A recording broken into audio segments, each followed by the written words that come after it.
दोस्त नमस्कार, मैं मनोज कुमार शर्मा एक बार फिर आपके बीच में आजाद हिंद आवाज न्यूज के लिए। दोस्तों, यूं तो सांस थम सी गई है और वक्त जैसे थम सा गया है, जैसे कि प्रधानमंत्री मोदी ने ऐलान कर दिया हो कि चीन के साथ, तुर्की के साथ और अजरबैजान के साथ हम कोई संबंध नहीं रखेंगे।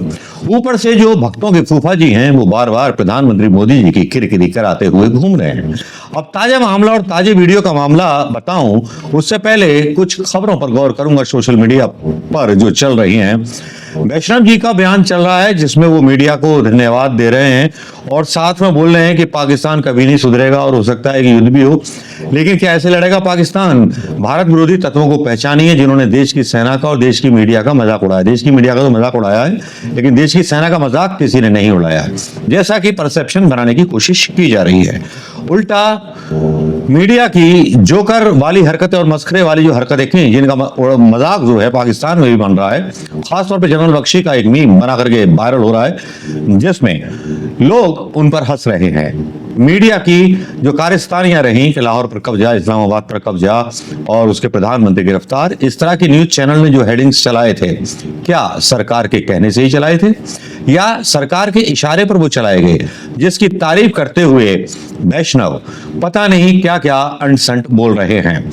जी हाँ, वैष्णव के इस बयान पर जो है मुकेश कुमार हैं, वरिष्ठ पत्रकार, वो लिखते हैं, अश्विनी वैष्णव के बयान के से साफ है कि युद्ध के दौरान इस्लामाबाद पर कब्जा, शाहबाज शरीफ का सरेंडर, आसिम मुनीर की गिरफ्तारी, ये सारी खबरें सरकार द्वारा फीड की जा रही थी।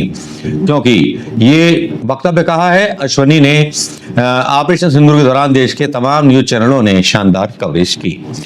तो क्या भारतीय जनता पार्टी झूठ को बढ़ावा देती है? क्या हर झूठ के साथ कोई युद्ध जीता जा सकता है?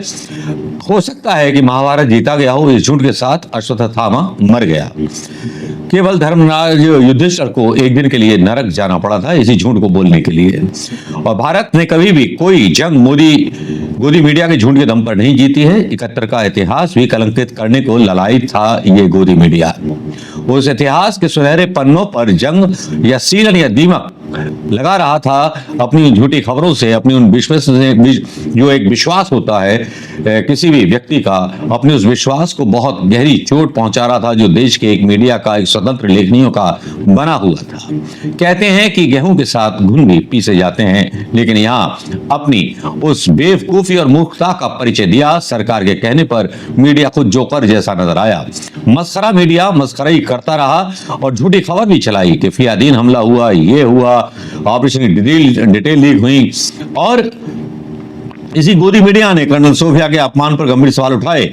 लेकिन क्या ट्रंप के भारत पाकिस्तान को एक तराजू में तोलने पर, पीएम मोदी की बराबरी करने पर और पीएम मोदी की चुप्पी पर इन्होंने कोई सवाल उठाया? शायद नहीं। अगर उठा दिया होता तो आज ट्रंप की इतनी हिम्मत नहीं होती कि 4-5 बार वो सार्वजनिक मंचों से ट्रंप कह चुके हैं कि मैंने डांट के दोनों की लड़ाई बंद करा दी। लेकिन अब एक ताजा बयान आ गया है, वो एप्पल के जो मालिक हैं, जिनके यहाँ पर फैक्ट्रियां हैं, जिनके यहाँ असेंबल करने वाली इकाइयां हैं एप्पल की, जिससे कि भारत को सस्ता पड़ता है एप्पल फोन और अमेरिका को टैक्स भी नहीं देना पड़ता, उस पर अमेरिका के राष्ट्रपति ट्रंप नाराजगी दिखाते हुए नजर आए। ये वीडियो भी सोशल मीडिया पर खूब वायरल हो रहा है। भक्तों से सवाल किए जा रहे हैं कि भैया तुम्हारे फूफा को क्या हो गया? फूफा ने तो तुम्हारी जो थी टेंट गीली कर दी, तुम्हारी बेइज्जती में कसर नहीं छोड़ी, लेकिन तुम तो फूफा के पीछे मरे जा रहे हो। अभी तो फूफा की बात आई है, अभी ताऊ की बात आनी बाकी है। फूफा ने इस कदर गंद मचा दिया कि जो तुर्की है, जो देश एर्दोगन जिसके हैं, और आमिर खान को लेकर के जो सवाल उठाए जा रहे हैं, वहां लोग ये भी जवाब दे रहे हैं कि निशिकांत की पत्नी और फैमिली जो थी तुर्की में छुट्टी काट करके आई है। भले ही भारत के कुछ व्यापारियों ने तुर्की के सेवों का और चीजों का बहिष्कार करना शुरू कर दिया हो। भारतीय जनता पार्टी चाहती है कि जनता ही बहिष्कार करे चीन का या तुर्की का या अजरबैजान का, लेकिन सरकार और सत्ता इनकी है। कुछ ऐसा ही अटपटा सवाल कांग्रेस से कल किया गया था, जिसमें पत्रकार पूछ रहे थे तुर्की पर आपका क्या जवाब है। वहां असमंजस की स्थिति में, क्योंकि कुछ बोलो तो उसको यही पत्रकार उल्टा सीधा घुमाने लगते हैं। तो इस सवाल पर कांग्रेस भी क्लीन बोल्ड हो गई कि बोले तो क्या बोले, क्योंकि अदानी ने एक बड़ा जो है संयंत्र लगाया है जिसमें पेट्रोकेमिकल और काफी सारी चीजें बनाई जाएंगी, लेकिन अदानी पर कोई सवाल नहीं उठाया जाता है। आज ट्रंप के जिस बयान की चर्चा हो रही है, चलिए वो ट्रंप का बयान सुन लीजिए। And we have Apple, as you know, it's coming in. And I had a little problem with Tim Cook yesterday. I said to him, Tim, you're my friend. I treated you very good. You're coming in with $500 billion, but now I hear you're building all over India. I don't want you building in India. You can build in India if you want to take care of India, because India is one of the highest tariff nations in the world. It's very hard to sell into India. And they've offered us a deal where basically they're willing to literally charge us no tariff. So we go from the highest tariff, you couldn't do business in India. We're not even a top 30 in India because the tariff is so high, to a point where they have actually told us, I assume you too, Scott, you were working on that also, that there will be no tariff, right? Would you say that's a difference? They're the highest and now they're saying no tariff. But I said to Tim, look, we've treated you really good. We put up with all the plants that you built in China for years. Now you got to build us. We're not interested in you building in India. India can take care of themselves. They're doing very well. We want you to build here, and they're going to be upping their production in the United States. Apple. So Apple's already in for $500 billion. But they're going to be upping their production. Trump का ये बयान सुनने के बाद आपको लग रहा होगा कि ये तो कोई मौका प्रधानमंत्री मोदी जी को बेइज्जत करने में नहीं छोड़ रहा। ट्रंप ने कितनी बार भारतीयों को अपमान किया है, कितनी बार भारत का अपमान किया है, शायद मैं बता नहीं सकता। अगर मनमोहन सिंह की सरकार होती तो यही मीडिया अपनी छाती फाड़कर और भारतीय जनता पार्टी नंगी होकर के सड़कों पर प्रदर्शन कर रही होती, बोल रही होती कि साहब देखिए इस आदमी ने जो है इतना अपमान कर दिया, इसको देश के मतलब इसका जो है बहिष्कार होना चाहिए, इसके साथ व्यापार बंद होना चाहिए। क्योंकि उसका मकसद ये नहीं होता कि वो अपमान से जली हुई थी, उसका मकसद ये होता कि भारत की अर्थव्यवस्था और सरकार पर किस तरह से इल्जाम लगाए जाएं। लेकिन कांग्रेस ने ऐसा कोई दुस्साहस नहीं दिखाया। अगर ऐसा दुस्साहस कांग्रेस दिखाती भी तो उसको देशद्रोही कह दिया जाता, क्योंकि ट्रंप ने जब हथकड़ियां बांध करके भारतीयों को भेजा था तो मोदी मीडिया चुप था। यही वो ट्रंप था जिसने भारत के प्रधानमंत्री मोदी की तुलना जो थी शाहबाज के साथ कर दी। ये वही ट्रंप था, ये वही ट्रंप था जिसने हिंदुस्तान के अजीम शान मुल्क के 140 करोड़ लोगों की बेइज्जती कर दी तुर्की को मिसाइल समझौता करने के बाद, जिस तुर्की के मिसाइल हमारी सीमाओं पर मिले। अब इससे बढ़ के और क्या बोलूं। भारतीय जनता पार्टी के लोगों का स्वभाव होता है कि वो दूसरे को तो बोलते हैं मुसलमान कटुआ है, मारो, ये करो, वो करो, लेकिन खुद के बच्चे बड़े अच्छे कॉलेजों में पढ़ते हैं, तालीम पाते हैं। ये भारतीयों को बोलते हैं कि बहिष्कार करो।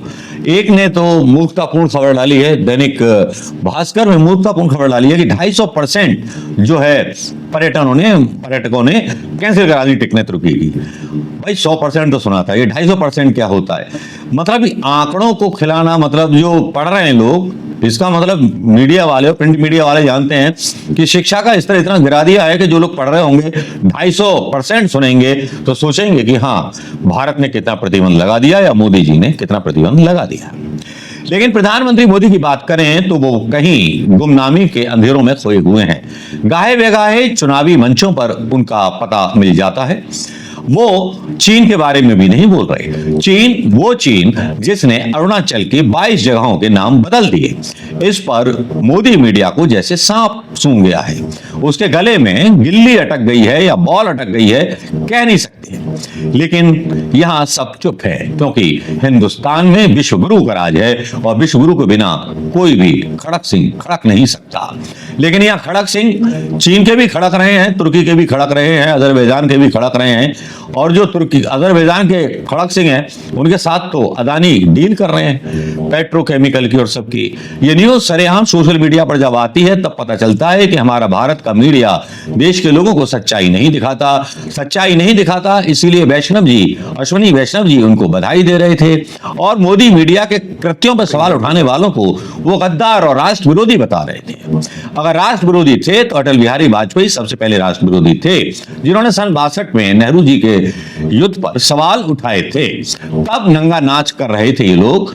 अगर गद्दार थे तो अटल बिहारी वाजपेयी थे स्वर्गीय। कहते हुए दुख हो रहा है कि जब कंप्यूटर की क्रांति आने वाली थी तो बैलगाड़ी लेकर के संसद में पहुंचे थे, लेकिन रात गई बात गई।